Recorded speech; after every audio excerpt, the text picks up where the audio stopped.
नमस्ते, म चाहिँ आज डिक्सिडेमाको भिडियो लिएर आइरहेको छु र यहाँनिर चाहिँ देखिएको फिगर चाहिँ four part of the optic nerve हो। फोर पार्टमा चाहिँ माथि देखाइएको छ यो सानो 1 mm इन्ट्रा अकुलर पार्ट हो, यो देखाइएको इन्ट्रा अर्बिटल पार्ट हो, यो क्यानलमा छिरेको जस्तो यो इन्ट्रा क्यानालिकुलर पार्ट हो र यहाँनिरबाट क्रेनियममा छिरेको छ, त्यही भएर यो इन्ट्रा क्रेनियल पार्ट हो। मैले अघि भनेको जस्तै आइबलको अप्टिक नर्भको four part, intra ocular part, intra orbital part, intra canalicular र इन्ट्रा क्रेनियल पार्ट। यसको चाहिँ कति एमएमको हुन्छ भन्दाखेरि यो 1, त्यसपछि यो बिचमा 3 लेख्ने, 3 को तल 4, 4 को माथि 5। यसको स्क्वायर चाहिँ यो एमएम हुन्छ। 1 को स्क्वायर भने 1, इन्ट्रा अकुलर पार्ट चाहिँ 1 mm को हुन्छ, इन्ट्रा अर्बिटल पार्ट चाहिँ 5 को स्क्वायर भने 25 mm हुन्छ, इन्ट्रा क्यानालिकुलर भनेको 9 mm हुन्छ र इन्ट्रा क्रेनियल पार्ट भनेको 16 mm हुन्छ। अब अघि हामीले हेरेको चारवटा पार्टको हामी इन्ट्रा अकुलर पार्ट जुन चाहिँ 1 mm को थियो त्यसलाई हेर्न गइरहेका छौँ। यो चाहिँ त्यसैको पिक्चर हो। त्यसको अर्को नाम चाहिँ अप्टिक प्यापिले र अप्टिक डिक्स भन्छ त्यसलाई चाहिँ, अनि त्यस अथवा अप्टिक नर्भ हेड पनि भन्छ। अब यो देखाइएको यो रेटिना हो। नर्भ फाइबर लेयरबाट नर्भहरू यसरी पास हुँदै कोरोइड हुँदै स्क्लेरामा गइरहेको छ। यो रेटिना भयो, यो गोलो गोलो देखिएको कोरोइडल भस्कुलेचर भन्छ, यो कोरोइड भयो, यो स्क्लेरा भयो। रेटिनाको नर्भ फाइबर लेयरबाट चाहिँ नर्भहरू यसरी पास भएर कोरोइड हुँदै स्क्लेरातिर गइरहेको छ। अब यहाँनिर स्क्लेरामा चाहिँ यहाँनिर ल्यामिना क्रिब्रोसा रिजनबाट पास हुन्छ, त्यही भएर यो रिजनलाई चाहिँ ल्यामिना क्रिब्रोसा रिजन भन्छ। त्यही भएर ल्यामिनाको अगाडिको रिजनलाई प्रिल्यामिनर रिजन भन्छौँ र ल्यामिनाको पछाडिको रिजनलाई चाहिँ रेट्रोल्यामिनर रिजन भन्छन्। अनि यो प्रिल्यामिनर रिजनमा प्यापिलोइडेमा हुने भएर चाहिँ हामी प्रिल्यामिनर रिजनमा हेर्न गइरहेको छौँ। यो फोर इन्ट्राकुलर पार्ट चाहिँ यही हो। यहाँनिर माथि सर्फेस नर्भहरू छ, यो सर्फेस नर्भ फाइबर लेयर, ल्यामिना क्रिब्रोसाको अगाडि प्रिल्यामिनर, ल्यामिना क्रिब्रोसाको रिजन पछाडि रेट्रोल्यामिनर, त्यसले गर्दा चारवटा लेयर भयो। Surface nerve fibre layer, prelaminar region, lamina cribrosa region र रेट्रोल्यामिनर रिजन। यो चाहिँ सर्कुलेसन अफ सिएसएफ हेर्न आँटेको हो कि हामीले, किनभने प्यापिलोइडेमा र डिक्सिडेमा पढ्न गइरहेका छौँ।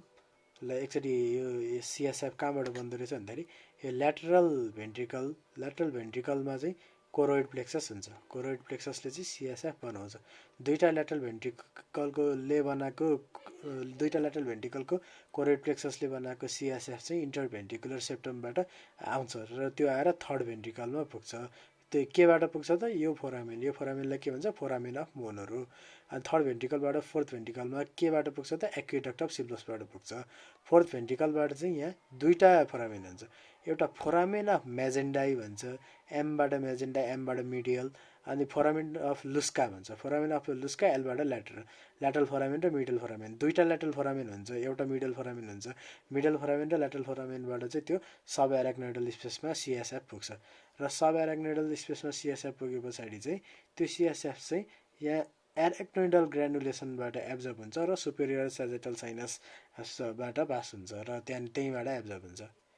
यो एकचोटि फेरि रिभिजन गरौँ। ल्याटरल भेन्ट्रिकलकै कोरोइड प्लेक्ससबाट बन्छ, फोरामेन अफ मोनोरो हुँदै थर्ड भेन्ट्रिकलमा पुग्छ र एक्विडक्ट अफ सिल्वसबाट थर्ड भेन्ट्रिकलबाट फोर्थ भेन्ट्रिकलमा पुग्छ र फोरामेन अफ मेजेन्डाई र लस्काबाट चाहिँ sub arachnoidal space brain and spinal कर्डमा पुग्छ र त्यहाँनिरबाट it is reabsorb into the superior sagittal venous sinus. र हामीले पढ्न गएको च्याप्टर चाहिँ के हो भन्दाखेरि अप्टिक डिक्स इडेमा र प्यापिलोइडेमा। के फरक छ त अप्टिक डिक्स इडेमा र प्यापिलोइडेमा? के यो दुइटा एउटै हो त? प्यापिलोइडेमा भने चाहिँ के हो भने oedema of the optic nerve head अथवा इडेमा अफ द अप्टिक डिक्स नै हो, तर केले गर्दा त? It is due to increase in intracranial pressure. अनि अप्टिक डिक्स इडेमा भनेको चाहिँ के हो भन्दाखेरि चाहिँ अदर देन इन्ट्राक्रेनियल प्रेसरले गर्दाखेरि यो चाहिँ इडेमा हुन्छ अप्टिक नर्भ हेडमा, त्यसलाई चाहिँ अप्टिक डिक्स इडेमा भन्छ। त्यही भएर अप्टिक डिक्स इडेमा चाहिँ it is a general term use to describe the optic nerve head oedema due to blockage of axonal flow at the level of lamina cribrosa other than papilloedema. यो चाहिँ papilloedema भने चाहिँ due to increase intercranial प्रेसरले गर्दाखेरि यो चाहिँ other than increase in intercranial pressure. त्यही भएर यो चाहिँ एक्टिभ र प्यासिभ दुइटै हुनसक्छ। यो चाहिँ प्यासिभ भयो, अनि यो इन्टरक्रेनियल प्रेसर इन्क्रिज भएर हुन्छ, त्यही भएर यो चाहिँ बाइल्याटरल हुन्छ। यो चाहिँ मोस्टली युनिल्याटरल हुन्छ।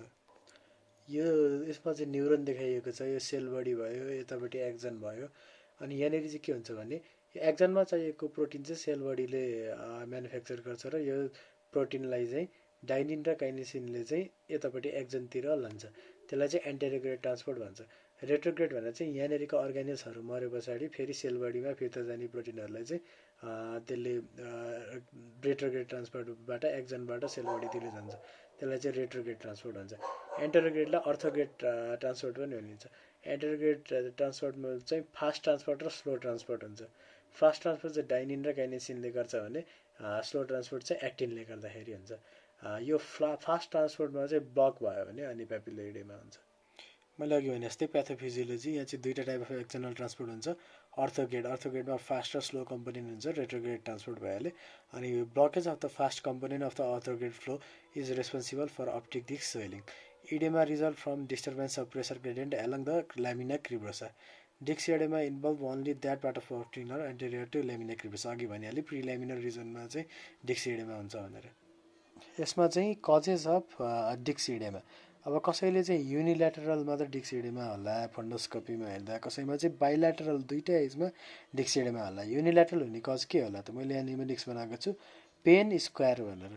पीबाट पेपिलाइटिस, पीबाट पेपिलोफ्लेभाइटिस, एबाट एआइओएन आयन, अर्को एसिओएन, एआइओएन र एसिओएन। एआइओएन भने interior ischaemic optic neuropathy, on भने खालि अप्टिक न्युरोप्याथी, अनि अर्को एकन एसिओएन भने चाहिँ एन्टेरियर कम्प्रेसिभ, ओएन भने त अप्टिक न्युरोप्याथी भइहाल्यो। आईबाट इस्केमिक सेन्ट्रल रेटिनल भेन अक्लुजन, अनि इन्फिल्ट्रेटिभ ओएन भनेको अप्टिक न्युरोप्याथी।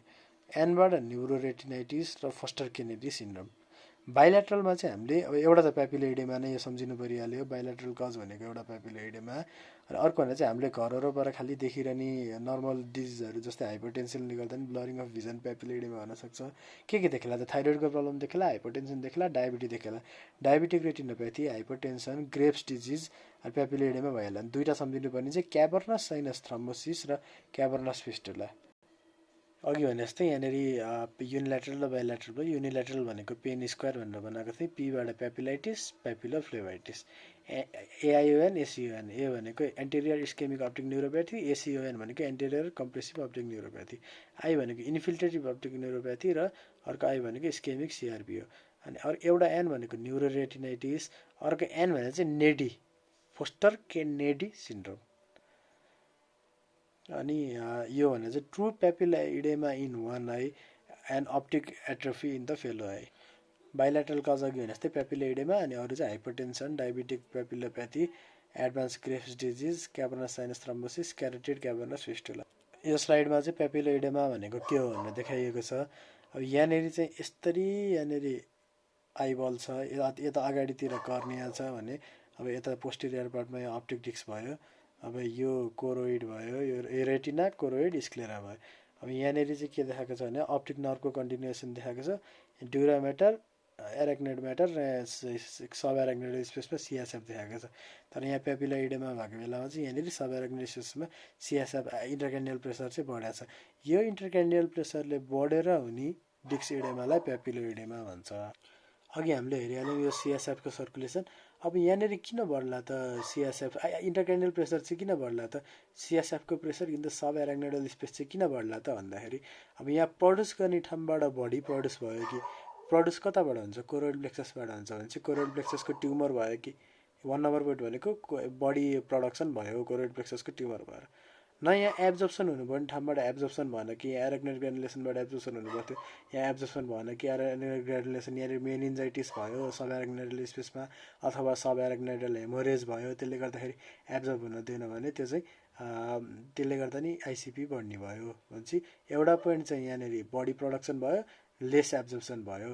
अनि तिनवटा सम्झिनुपर्ने कुरा भनेर चाहिँ के भन्दाखेरि सिभिटी भनेको क्याभर्नस भेनस थ्रोम्बोसिस, अर्को भनेको एसओएल सिभिटी। एसओएल भने चाहिँ स्पेस अकुपाइङ लिजन, अनि अर्को चाहिँ इडियोप्याथिक intracranial pressure, इडियोप्याथिक increase in intracranial pressure, जसलाई चाहिँ स्युडो ट्युमर सेरेब्राई पनि भन्छ। मैले के भने त पेपिलोइडेमा इन्क्रिज इन आइसिपीको कज के होला त स्पेस अकुपाइङ लिजन होला जसले गर्दाखेरि चाहिँ त्यहाँदेखि एब्जर्ब हुने ठाउँमा एब्जर्ब हुन नदेला किनभने सुपेरियर सजिटल भेनलाई कम्प्रेस गरेर अथवा सब एराक्नोइडल स्पेसलाई कम्प्रेस गरेर स्पेस अकुपाइङ लिजन चाहिँ के हुनसक्छ त नियोप्लाज्म होला एप्सिस होला हेमोरेज होला एबी मालफर्मेसन एट्रियोभेनस मालफर्मेसनले गर्दा होला अर्को स्पेस अकुपाइङ लिजन चाहिँ के होला इडेमा होला सेरेब्रल इडेमा अब मैले एसओएल सिएसटी र इडियोप्याथिक नबिर्सिने भनेको थिएँ एसओएल भनेको स्पेस अकुपाइङ लिजन भइहाल्यो सेकेन्ड नम्बर पोइन्टमा क्याभर्नस साइनस थ्रम्बोसिस थर्डमा चाहिँ इडियोप्याथिक स्युडो ट्युमर सेरेब्राई अनि 4 नम्बरमा एउटा त कोरोनरी प्लेक्सस ट्युमर भयो अर्को चाहिँ इम्पेयर एब्जर्प्सन भयो मेनिन्जाइटिस रेस्ड भेनस प्रेसर सब एराक्नोइडल हेमोरेज अनि त्यसपछि कम्युनिकेटिङ हाइड्रोकेफेलसले गर्दाखेरि भने पछाडि एउटा प्रोडक्सन बढी भयो कोरियल प्लेक्सस ट्युमरले गर्दाखेरि अर्को चाहिँ एब्जर्प्सन कम भयो दुईवटा पोइन्ट भयो अर्को तिनवटा सम्झिनुपर्ने भने एसओएल सिबिटी र अनि सिएसटी र अनि त्यसपछि इडियोप्याथिक भने स्युडो ट्युमर सेरेब्राई अब अर्को दुईवटा चाहिँ एउटा सम्झिनुपर्ने कजहरू छ दुईवटा चाहिँ सम्झिनुपर्ने cause decrease size of cranial vault भयो भने पनि हुन्छ क्रेनियो सिनस्टोसिस र थिकनिस्कलले गर्दाखेरि अर्को चाहिँ सेभियर हाइपरटेन्सनले गर्दाखेरि पनि हुन्छ यो चाहिँ इटियोलोजी के होला त अघि सब भनिसकेँ मैले स्पेस अकुपाइङ लिजन भने स्पेस अकुपाइङ लिजनमा neoplasm abscess haemorrhage AV malformation अनि अर्को obstruction of a ventricular system भने यसमा क्याभर्नस साइनस थ्रम्बोसिसले गर्दाखेरि भेन्टिकुलर सिस्टमबाट ड्रेन हुने सिएसएफ अब्स्ट्रक्ट भयो भने अर्को सेरेब्रल इडेमा यो नि मैले स्पेस अकुपाइङ लिजनभित्र राखेको थिएँ अर्को मैले एसओएल भने सिबिटी भने अर्को चाहिँ इडियोप्याथिक स्युडो ट्युमर सेरेब्राई 6 नम्बरको पोइन्ट भयो अनि अर्को चाहिँ एउटा प्रोडक्सनै बढी भयो त्यो भने 8 नम्बरको point hyper production of coronary plexus tumour अर्को चाहिँ एब्जर्प्सन कम भयो त्यो भने 4 नम्बरको point meningitis SAH raised venous pressure communicating हाइड्रोकेफेलसले गर्दाखेरि चाहिँ CSF absorption by the arachnoid villi कम भयो भने अनि दुईवटा सम्झिनु पर्ने भनेर भनेको थिएँ त्यो चाहिँ सेभियर सिस्टेमिक हाइपरटेन्सन भयो भने अर्को चाहिँ decrease size of cranial vault भयो भने सिम्टम्स क्या होला त पेसेन्टको भन्दाखेरि अब उसको इन्ट्राक्रेनियल प्रेसर बढेको छ भनेपछि सिम्टम्स हेड्याक आउला अब हेड्याक र associated with the projectile vomiting किनभने इन्ट्राक्रेनियल प्रेसर इन्क्रिज भएको फिचर यही हो अब हेड्याकमा के होला पेन भन्ने बित्तिकै हामीले सोक्रेट्स हेर्नु पऱ्यो साइड कता होला त साइड बाइफ्रन्टल ओसिपिटलमा होला अनसेट एक्युट क्यारेक्टर कस्तो प्रोग्रेसिभली वर्सन हुँदै जाने खालको होला यो हेड्याक चाहिँ रेडिएसनको बारेमा चाहिँ खासै थाहा भएन अनि एसोसिएटले के लेखेको थिएन रेडिएसन चाहिँ अनि एसोसिएटेड फिचर चाहिँ यो कफ र स्ट्रेन गर्दाखेरि चाहिँ झन् हेड्याक चाहिँ एग्राभेट हुने भयो टाइमिङ बिहान बिहान बढी हुने भयो it is severe enough to wake up the patient from the sleep it is associated with drowsiness and somnolence अर्को भनेको चाहिँ अब सिम्टम्स के भने हामीले एउटा इन्क्रिज आइसिपीको सिम्टम्स जस्तै हेड्याक र प्रोजेक्टाइल भमिटिङ अर्को चाहिँ कसिङ ट्रायड हुनसक्छ त्यो भनेको चाहिँ हाइपरटेन्सन इरेगुलर रेस्पिरेसन र ब्राडिकार्डियाको ट्रायड हो यो चाहिँ इन्क्रिज इन आइसिपीमा हुन्छ अब त्यो सिस्टमिक मेनिफेस्टेसन त हामीले भन्यो अकुलर मेनिफेस्टेसन चाहिँ के होला त अकुलर मेनिफेस्टेसनमा हामीले पहिला सुरु सिधै हेऱ्यो भनेको भिजुअल एग्युटी अब यो हामीले एकछिनमा कुरा गर्छौँ यसको चाहिँ 4वटा फेज हुन्छ early papilloedema acute papilloedema or established papilloedema chronic papilloedema र एट्रोफिक पेपिलोइडेमा अर्लीमा चाहिँ नर्मल हुन्छ भिजुअल एक्युटी अनि त्यसपछि एक्युटमा चाहिँ डिक्रिज हुन्छ क्रोनिकमा डिक्रिज हुन्छ तर एट्रोफिकमा चाहिँ ग्रसली डिक्रिज हुन्छ जस्ट डिक्रिज हुन थाल्ने चाहिँ इस्टाब्लिस्डबाट हो अर्को फिचर भनेर चाहिँ डिप्लोपिया चाहिँ के हुन्छ भने जब कफ र स्ट्रेन गरिन्छ त्यति बेला चाहिँ हर्निएसन अफ द ब्रेन स्टिम हुन्छ त्यसले चाहिँ 6th नर्भ द्याट इज एब्रेसन नर्भलेस हुन्छ त्यसले गर्दा चाहिँ डिप्लोपिया हुन्छ अब हामीले भिजुअल एक्युटी डिक्रिज हुन्छ भनिहाल्यौँ यसभित्र दुईवटा कुरा गर्ने एउटा चाहिँ के भन्दाखेरि एमोरोसिस फ्युगेक्स यो चाहिँ जुन आईमा अब त्यो स्पेजम अफ द आर्ट्री भएर त्यसले सप्लाई गर्न त्यसले आईमा ब्लडको सप्लाई चाहिँ कम भएर transient obscuration of the vision हुन्छ त्यसलाई चाहिँ एमोरोसिस फ्युगेक्स भन्छ अनि central vision is affected late than the peripheral vision एकछिनमा स्लाइडबाट सर पढिदिन्छु अकुलर भिजुअल एक्युटी चाहिँ नर्मल हुन्छ